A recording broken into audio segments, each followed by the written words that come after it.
Here's the thing. She doesn't want you anymore. That relationship is over. You can consider her on paper, unless y'all got a divorce, she's still your wife. But in reality, she's not your wife anymore. She does not want to be with you. Do you understand? December for the defendant, and I'm wondering if the court has the letter that the defendant wrote to the court. Yes. I didn't know if you had a chance to read it. Yes. Thank you. Thank you. Hello, Judge Boyd. Hello. How are you today, ma'am? Oh, I'm doing great. It's a beautiful Friday. Well, it's not Friday, it's Monday. Monday. Yes, But ma'am. you know, the reason why I say it's a beautiful Friday, because when you're off on Friday, Friday becomes a Monday and a Monday. All right. According to you entered a plea to kidnapping of no contest on March 20th, 2023. According to the plea, punishment is to be assessed at 10 years in the prison. The state opposes your application. They're taking several cases into consideration. There's an affirmative finding of family violence. Have parties had a chance to review the PSI report? State? Yes, Your Honor. Defense? Yes, Your Honor. Any objection? State? No objection. Defense? No, Your Honor. State? Any witnesses? I can have one more, Your Honor. Defense? Any witnesses? Other than the defendant, no. All right. Would you like to, are there witnesses? Yes, Your Honor. Oh, you want to call her? I thought it was for victim impact statement after sentencing. We will be calling her as a witness. I can't hear you, Mr. Burr. Yes. We will be calling her as a witness, Your Honor. All right. Call your witness. The judge delivers a crushing opening line. She doesn't want you anymore. Court confirms a 10-year kidnapping plea with family violence charges. Jennifer Torres called to testify. Will she show mercy or demand justice? The tension is electric as the defendant's fate hangs in balance. Your Honor, and I would expect her testifying to any that we would consider to be a victim impact statement that should be presented to the court after the judge sentences. Okay. All right. Call your witness. Your Honor, we call Jennifer Tovar. All right. Ms. Tovar, if you come forward. Yeah, come up. Can you raise your right hand? Do you solemnly swear or affirm the testimony you give will be the truth and nothing but the truth, so help you God? All right. You can lower your hand. I'm going to need you to speak up so the court reporter can hear. State your name for the record. Jennifer Tovar. State. Ms. Tovar, you are the victim in this case against Mr. Zaragoza, correct? Yes, sir. And you are aware that he has applied for deferred adjudication with probation. I am. And are you in what are your feelings if the defendant were to be granted probation? Objection, Your Honor. And what's your objection? He's telling you what effect your decision will have on her. And we don't want her influencing. All right. That'll be sustained. Do you want the defendant to be released on probation? Objection, Your Honor. It's the same thing. Sustained. I'll ask the court to disregard, of course. Oh, yes. It's disregarded. Just 1 second. All right. Ms. Tovar, on December 21st of 2021, can you tell the court what happened? So I visited Ray to pick up Christmas money. Jennifer reveals shocking jailhouse calls despite protection orders. She admits the orders failed. He kept contacting me and the kids. Her voice trembles as she says, "No, I don't feel safe at all." The courtroom falls silent at this devastating admission. Because me and the kids were living in Atascosa County due to a CPS case that we had for domestic violence. Your Honor, I object because it's repetitive. Everything about that offense is in the police report, which was presented to the court as part of our plea package. All right. So just so all parties are aware, I've read the stipulations in its entirety. I always reread those before sentencing, and I read them once I make a decision on whether there's sufficient evidence to find somebody guilty. And I've also thoroughly read the TAP evaluation. So you can ask your next question. Yes. Ms. Tovar, have you had any contact with the defendant since these allegations? Yes, so he calls the house and speaks to myself and the kids. I guess when he can, because he doesn't No, have any there's objection, non-responsive. She answered his question. All right. That'll be overruled. You can continue.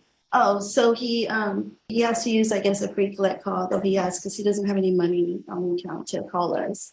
Okay. So, and I don't fund it anymore. I just did for a little while around Christmas time, but no, he's only when he gets a collect call he can call. And Ms. Tovar, you currently have a protective order against the defendant? I do. And do you feel that is sufficient to keep you safe? No. And why is that? Objection, Your Honor. What is your objection? She's commenting on what your decision will ultimately do to affect her and her children. All right. That'll be overruled. You can answer the question. No, I don't think so. It didn't in the first place. It didn't. Ray was still coming around and still calling. And while these cases were pending, you did have a no contact order against Right. the defendant, correct? Right. The man begs for probation. I just want my family back. Claims he broke orders to shelter his homeless wife and children, but prosecutors pounce. You have prior violations, correct? His excuses sound hollow under the judge's skeptical gaze. But I was told that to let him talk to the kids. So even though we have a no contact order, that's why I was taking calls so that he could talk to the kids. I didn't want anybody to say that I wasn't allowing it. Yeah, because they're not part of the protective order. It's just me. Thank you. Nothing further, Your Honor. All right, defense. No question. All right, thank you. State, do you have another witness? No other witnesses, Your Honor. Defense. It's the defendant himself. All right, if you come forward, could you raise your right hand for me, please? Do you solemnly swear or affirm the testimony you give will be the truth and nothing but the truth, so help you God? Yes, Your Honor. All right, you can lower your hand, state your name for the record. My name is Zadogosa Ray Tawada Jr. All right, defense. Thank you. Mr. Tovar, did you want to address the court with regard to why are you requesting her to give you probation? Yes.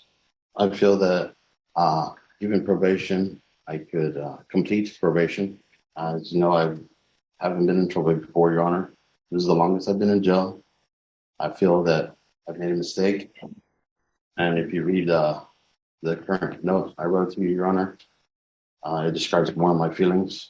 I want to apologize to the court, and I want to apologize to my wife, who we've been together 11 years, 10 years. Been with the family 15 years. All I know is my family, Your Honor.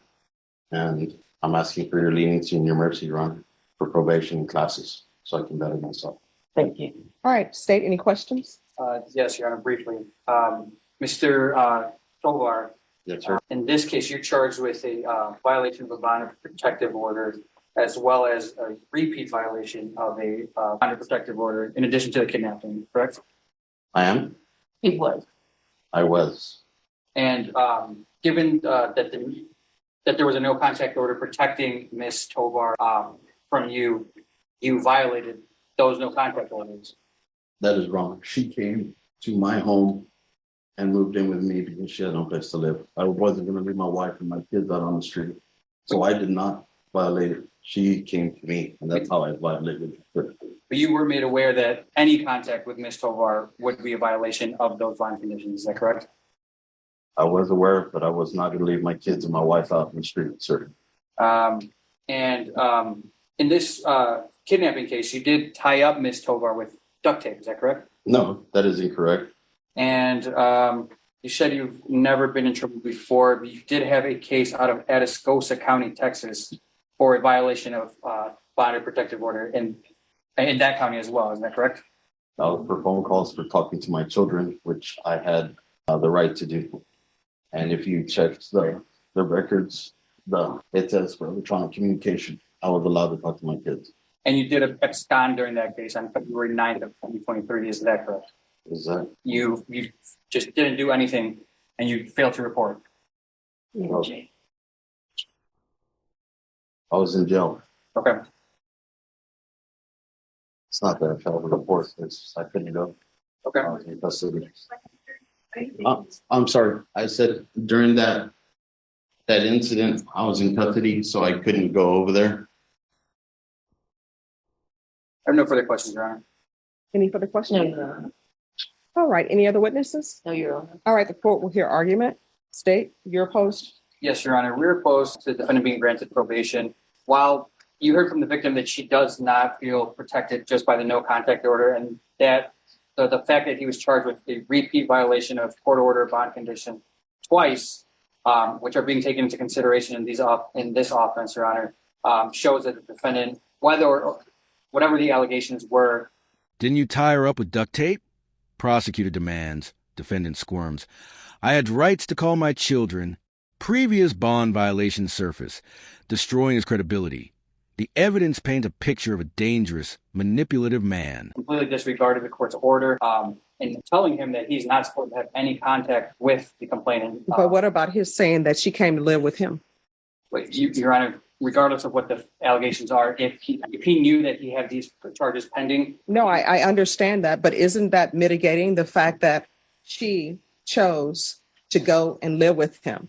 Now, I understand financially there are issues, but a no contact order, of course, it's a document, it's on paper, and the defendant knows they're not to have contact with them. But what about his saying that he had a choice? Either his children were going to be on the street with her, or either she was going to come and live with him. But it doesn't appear in that situation, if it's truthful, he didn't go and have her come live with him. She decided to go live with him. That is correct, Your Honor. And while it may be mitigating there, knowing that he did have that no contact order, there are other options for Mr. Tovar to be able to take care of his children without having contact with the complainant. He could have taken the children while Ms. Tovar went to go find another living arrangement. Do you know she wanted him to take the children and leave without her children? That I'm unaware of, Your Honor. Okay. But given that, and given the allegations in this case, Your Honor, we don't feel that we do feel that the defendant is a danger to Ms. Tovar if he were to be granted probation. And so we'd ask that you deny the defendant's application. All right, defense. Thank you, Your Honor. As you know from reading the pre-sentence report, my client doesn't have an extensive criminal history. These offenses, although serious, have really made him take a step back to reassess his life and how he lives his life and how he treats his family. And I think he's expressed rather eloquently in the letter that he tendered to the court. He's going to do whatever it takes to fix himself. He's even read the PSI where the recommendations on the tap eval that if granted probation, he should be placed in a program to help make sure he's no longer drinking excessive amounts of alcohol. And he wants to fix himself in that way. And he's been taking some classes in the jail since he's been in jail. It's been a couple of months now to help him control his demeanor, his anger, everything. He's trying to fix himself. Okay. All right, this is what the court is going to do. The court is going to deny your application, find you guilty, sentence you to 9 years in the prison, give you credit for any time served, take in consideration 2022 CR 7416, 2023 CR 1300, County Court Cause number 698311. There's an affirmative finding of family violence. There's a $1,500 fine, time and money to run concurrent, and there's to be no contact with Jennifer Tovar. All right, we can go off the record. You have to make better decisions in your life. Yes, Your Honor. This is just a mistake, Your Honor. I wish. Well, no, it was a choice, and it was a bad choice. Yes, ma'am. And here's the thing. I understand about protective orders. Yes, I understand that sometimes the person who the protective order is supposed to protect, they decide that they're going to go live with the person that there's a protective order against. And then there's an issue that happens, and then everybody calls the police, and here we are. Yes. So ma'am. when you have a protective order, you are the person. Judge's hammer falls. 9 years prison, no probation, a blistering warning. She's not your wife anymore. Absolute no contact order issued. Not even letters. But the chilling question remains. Will you really stop?